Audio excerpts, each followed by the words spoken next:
Assalamualaikum Pak Ustadz. Perkenalkan saya Unye. Aku terlahir dari keluarga broken home.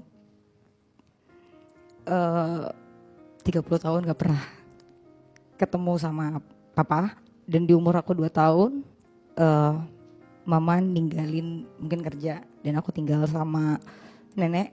Aku kurang kasih sayang dari kecil. Dari umur 2 tahun. Sampai akhirnya dapat bulian dari aku TK, SD, SMA, SMP, SMA. Gak dapat kasih sayang dari mama gitu. Dan di SMA itu saya mikir kalau seandainya saya menikah, mungkin saya akan dapat kasih sayang dari suami saya. Tapi ternyata pernikahan pertama saya itu bikin saya mentalnya hancur. Jadi saya setiap hari dipukulin. Dan saya bertahan 3 tahun. Terus gak lama, mungkin 1 tahun saya divorce. Dan saya bertemu sama mantan suami saya yang kedua. Kebetulan kita beda 15 tahun. Saya pikir dengan beda 15 tahun dia lebih dewasa. Dan saya nemenin suami saya itu bukan dari nol lagi tapi dari minus. Sampai akhirnya dia punya segalanya, dia selingkuh berkali-kali ya sama wanita malam. Tapi saya bertahan demi anak karena pada saat itu saya pikir saya gak punya power karena saya ibu rumah tangga. Jadi saya terima. Tapi di saat umur anak saya 3 atau 4 tahun, mantan suami saya selingkuh sama sahabat saya sendiri.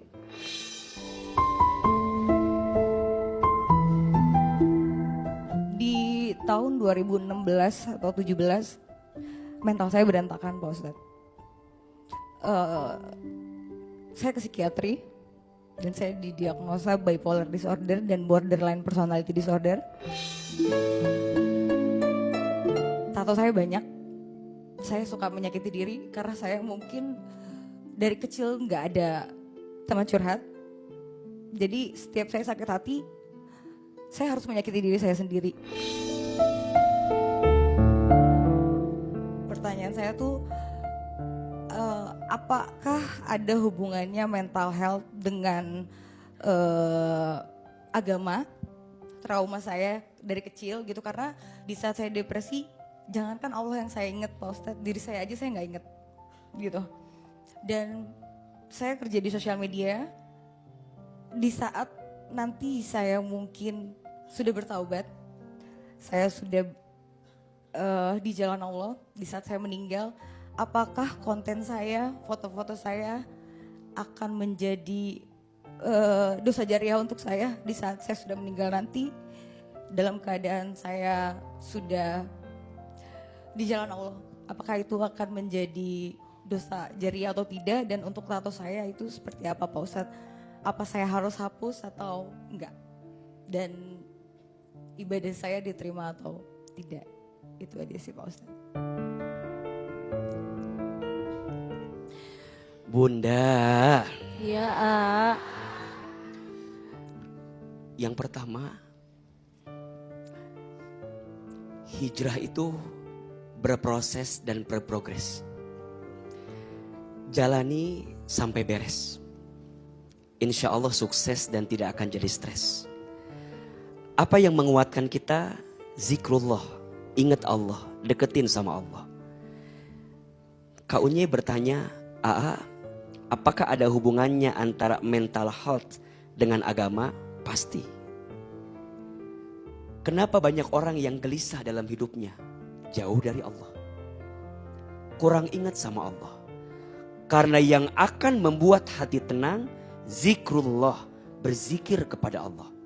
Sebagaimana di surat Ar-Ra'd ayat 28, Allah subhanahu wa ta'ala berfirman, alladzina amanu wa tatma'innu qulubuhum bizikrillah, ala bizikrillahi tatma'innul qulub. Orang yang beriman itu dan hati mereka tenang dengan berzikir kepada Allah. Ingatlah dengan berzikir kepada Allah, hati akan jadi tenang. Maka untuk apapun yang pernah terjadi, kembalikan kepada Allah. Toh pada akhirnya kita pun akan kembali kepada Allah. Maka pilihan kau untuk pelan-pelan belajar, melangkah lagi dalam kebaikan, ini adalah pilihan yang sangat luar biasa. Untuk semua yang sudah terjadi Kak, Allah Maha Baik. Allah Maha Pengampun. Bagaimana dengan tato di tubuh saya? Tato itu hukumnya haram. Setidaknya ada 2 alasan kenapa jadi haram. 1, karena kita mengubah ciptaan Allah yang sudah sempurna. Yang kedua, menghalangi aliran air wudhu yang masuk ke dalam kita ketika kita hendak bersuci. Di situ keharamannya. Tapi udah terlanjur ada tato. 1, bertaubat sungguh-sungguh. 2, terus taat kepada Allah. 3, kalau bisa dibersihkan, silahkan bersihkan dengan syarat tidak menyakitkan. Jadi kalau kakak ngerasa bahwa malah bikin sakit, malah bikin terluka, dan malah mendatangkan madharat yang lebih besar, ya sudah. Tutup semuanya, jalani. Semoga Allah mengampuni setiap dosa yang pernah kita lakukan. Yang kemarin terkait konten foto kita yang kita tahu itu tidak baik. Kalau punya kemampuan untuk menghapus semuanya, hapus. Banyak banget susah menghapusnya. Lakukan semampu kita. Jangan melakukan sesuatu yang melebihi batas kemampuan kita. Mana yang menjadi jangkauan kita, hapus. Contoh misalnya, apa yang ada di genggaman kita bisa kita lakukan. Tapi kalau sudah re-uploaded, sudah re-share sama orang, udah menyebar kemana-mana, itu di luar batas kemampuan kita. Ya biarkan, yang penting niat kita sudah mau berubah dan memperbaiki diri, insya Allah tidak akan jadi dosa untuk kita.